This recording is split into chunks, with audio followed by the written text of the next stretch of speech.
tanan. Usahay man ko sa itong Christian journey, labi na dugay na kayo nga Kristohanon. Nagabi na ko na-encounter, ana. Abi na to, nga ang Christian journey na to, ma-perfect na to ang atong life. Kaya gani, usahay, ang mindset sa taong Kristohano naman ko, dapat perfecto ko, o dapat kayanon na ko itanan.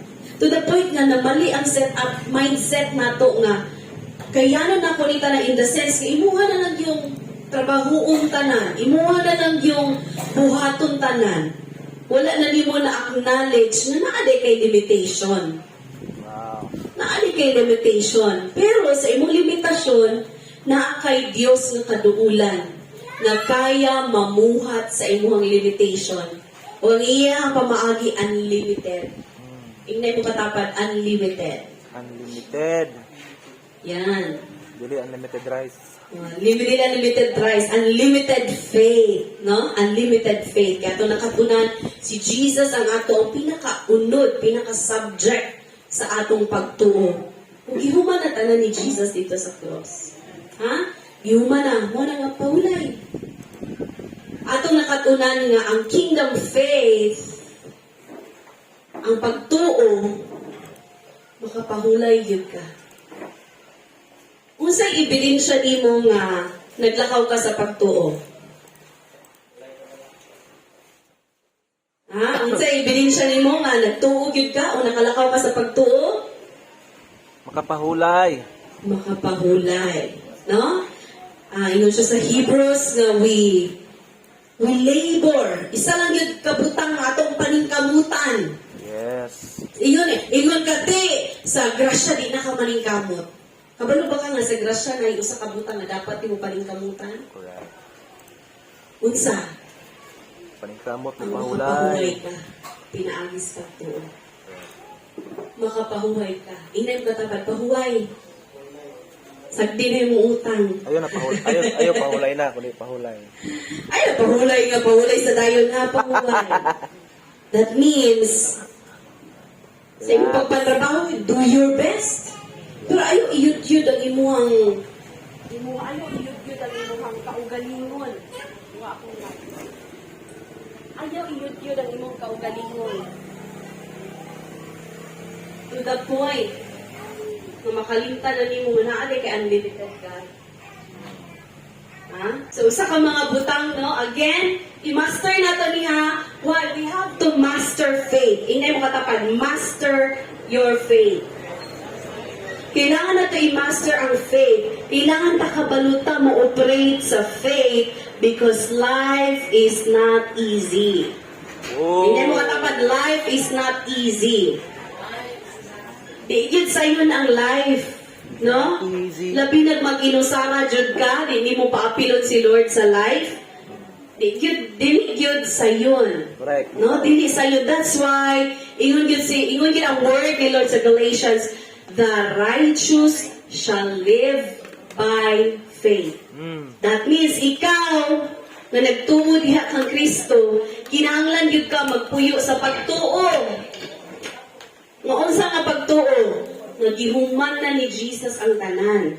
Nga duna na siya solusyon sa imong sitwasyon. Duna na kay kagawasan.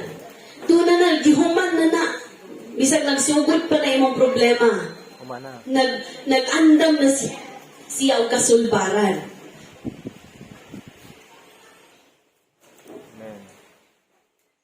So there. So in order for us to ma-maximize, mapulian nato no, ma-maximize, hindi mo katapad, maximize your faith. Maximize your faith. I-maximize nato ang atong pagtuo. That means malakwan nato ang ato ang pagtuo. So na ay mga butang na kailangan nato i-learn. Hindi mo katapad, principles. Doon ay mga prinsipyo. We're always learning. Dili always ginatudluan ng prinsipyo. No? Prinsipyo sa kinabuhi. So why we have to learn faith? Why we have to master faith?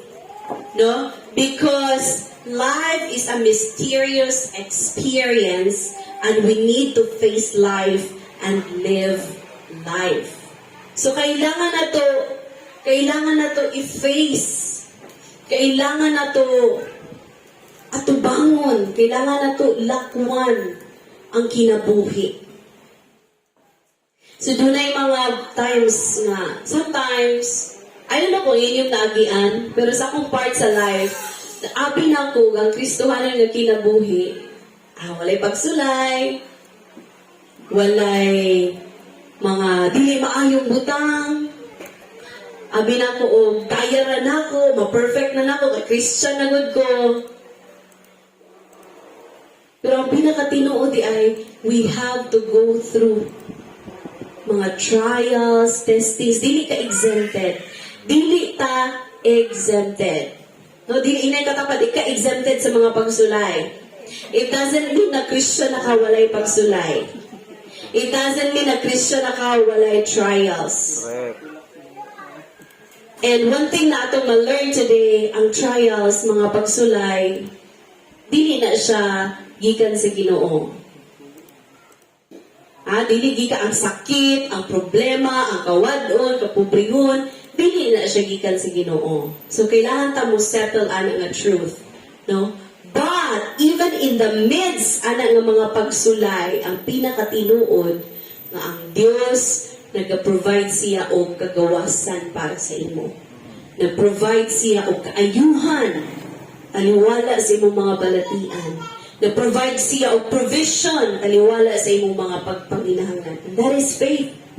No, that is faith.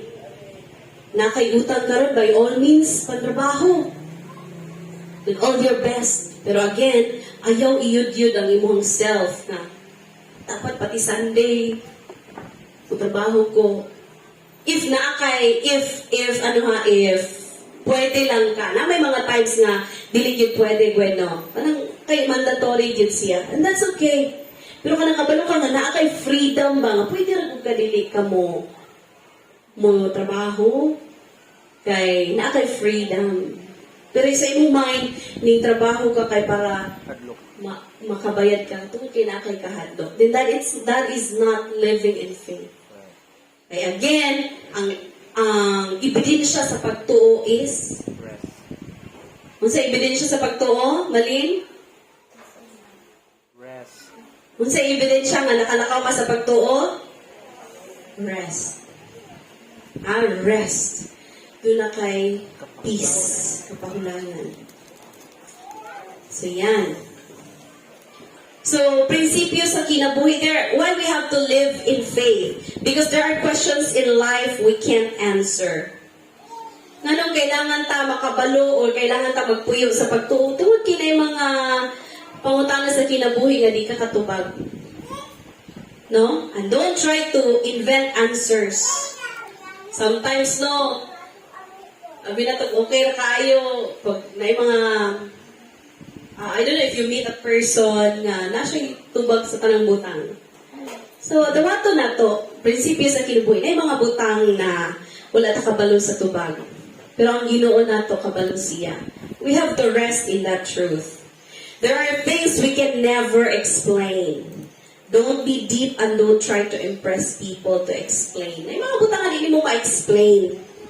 No? And gusto na to i-explain ta na to the point that we question God. Pero if dili ka kabalo sa explanation, then rest. Let God work in that area nga di mo ma-explain. Kay si Lord nakita na niya.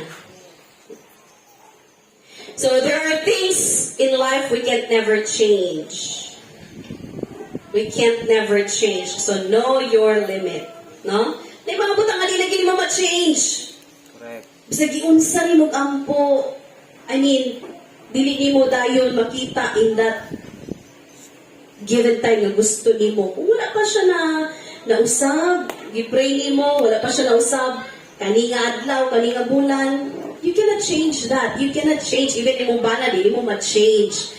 Ang Ginoo na yun ang makabag-o, no? Sa tao, even sa tao. And we have to accept that truth. Kinahanglan ta makadawat ang nga kamatuoran, hindi ta makabago ang tao. But it doesn't mean nga muundag ta sa pagampo. It doesn't mean nga muundag ta sa pagtuong nga mabago gyud na siya. Correct.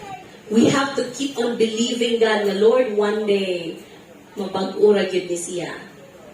Ayaw undang. Kay the moment manggod nga, mutuo ka nga, na kay pwede baguhon, tanan butang pwede ni mo mabag-o, again, it's not faith. No? Dili siya rest. So, kung wala pa siya nabago karon, it's okay. Keep on praying, keep on believing. And you will see yung buhaton si Ginoo. Because He is unlimited God. There are things in life we can't control. Settle it now. So we have to settle, no? Dahil mga things in life that we can't control, especially sa mga ginikanan. Mabutog adulthood ang ilahang anak. There are times na feeling mo nag-rebelli sila, feeling nimo wala na sila ning follow sa imuhang mga desisyon nga gusto mahitabo silang kinabuhi o tanaw nimo murag nalihis na magyud ako ang anak ko. Na mga times and na mga parents nga magguol kayo sila og ilang sisihon ang ilahang kaugalingon tungod sa nahitabo silang anak. You can't control. Pero ingon ang Proverbs, dunay assurance. Ingon ang Proverbs nga, train up a child the way he should go. And when he is old, he will not depart from it. Kung nagbagdoy-bagdoy man na siya kayron, 3 years or 5 years, mabutrigya po ng time, mubalik na siya sa dalan nga imong gitudlo sa iya. That's why mga ginikanan, train up a child. Tudloi ang imuhang mga kaanakan. Unsaon pag-face sa life. Unsaon pag-live sa life. Tudloi ang imong mga kaanakan. Unsa ang faith. No? Kay, ingon ang Proverbs, when he is old, he will not depart from it. Mubalik ra na siya. So we keep on praying. We keep on believing for our kids. Yes. So there are things in life we can't exceed. Na mga times, gahurot tayo mong kwarta, pampalit tambal, pampalit uguan, pang hospital bills. Unya, tanaw ni mo nga, naagi hapon. You did your best, ibuhat ni mo pinaka the best, rest in the Lord. Rest in the Lord. Nga, in the middle sa imong battle, na ay buhaton si Lord. Amen? Yes. So we have to live life. Hindi mo katapad, puyan na to ang kinabuhi. Diha sa pagtuo. So do all that you can and leave the rest to God. No? Buhatan na mo pinaka-the best sa imong sitwasyon and leave the rest to God. No? Ang faith, dili siya magpasagad na, nabitaw ang Ginoo, dili na lang po kumatrabaho para makabayad ko sa kong utang. Dili mo na, ang faith. You do your best, mantrabaho ka, mag-ipon ka, delayed gratification, na kay gusto nga paliton unta, pero naapa man kay utang, unahon lang sa ang utang, do your best, no? And leave the rest to God. Sa ang rest dira, napay the best na buhaton si Lord. Mag-open siya og new business baka ha? New opportunity baka nga maad imong income. No? Dunay mga ways si Lord. So leave the rest to God. The things that you are not in control of, God is in control. Na, kontrolado ni Lord ang tanan. Kung dili man imo control ang mga butang, kontrolado ni Lord. So rest ana nga kamatuoran. That's the principle. Let God be God. Hindi mo katapad. Let God be God. God be God. I don't know if you know this, Christians, we have this Messianic syndrome. Sana siya? Messianic syndrome. Messiah. Anong muratag Messiah. Muratag Savior. We operate in that principle na buhaton ako ni kaya na ko ni silbaron, kaya na ko ni silbaron. Imuhang mga pamaagi. No? Do not tay solution sa tanan. And we want to be the solution in all things nga nahitabo sa ato ang palibot. Problema sa atong silingan, problema sa atong mga membro, problema sa atong bana, sa atong asawa, sa atong anak. Gusto na to nga i-provide tanang solutions. You know what the truth is? We cannot. we are very, very limited. Bisig inahan ka na yung mga problema, yung mga anak na di ka kasulpat. Tama ba, ma? Kaya niyo sa baro talaga akong problema.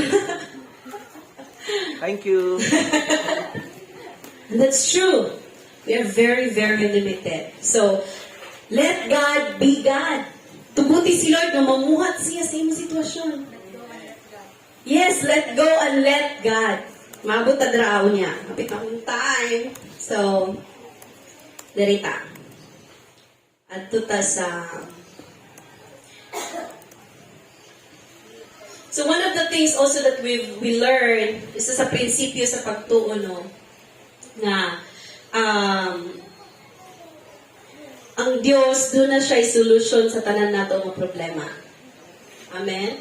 Doon limitado ka, na yung mga butang nga dili mo in control, na yung mga butang nga dili mo ma-change. Pero ang Ginoo, opposite siya, kung unsa ka, kinsa ka, unsay kaya ni mo mabuhat.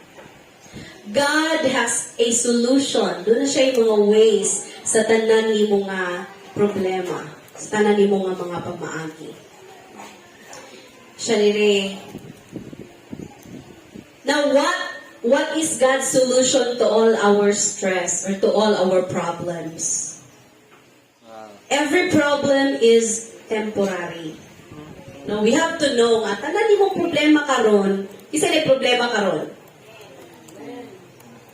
Gamay ra. Isa ni problema, hands up. Hindi mo problema, temporary ra ka. Ang imong problema is temporary. So now, we have to learn nga, every temporary problem, grief man, ako I've experienced nga, namatyan, apin akong dili na, apin ako og katong nga pain, dili to siya mabawasan. Apin ako katong nga pain, di kito siya mo sabi mo, hupa. Pero along the way, ning ligid ang mga panahon, ning kalma akong pagbati. Ning ligid ang mga panahon nga, makabati pa magong sakit, pero dili na pareho atong pinaka-first na ko siya nga nabati. Kaya nga naman, ang imong pain temporary.